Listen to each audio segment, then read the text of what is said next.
Mga langga, magluto tayo ng isdang sinabawan.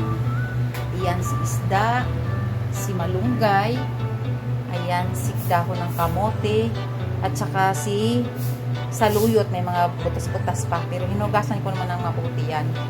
Saka si sili at si okra. Ayan yung isda ko mga langga. Ulo ng isda yan. Yan. Kaya yung mata niya na puti kasi hinugasan ko talaga ng suka yan at saka binabad ko din sa asin para walang amoy. Ngayon ginagay ko na si isda.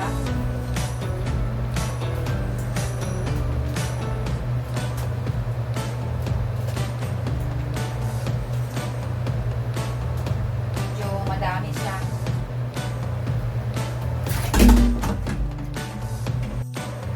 Lagay ko na si okra, si sili.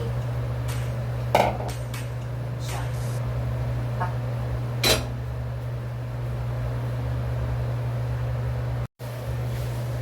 Ilalagay ko na ang mga dahon. Yan. Sabay-sabay ko na siyang ilalagay yung mga dahon.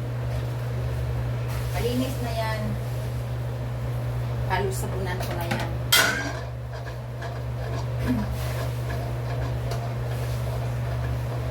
Last, rice yung malunggay.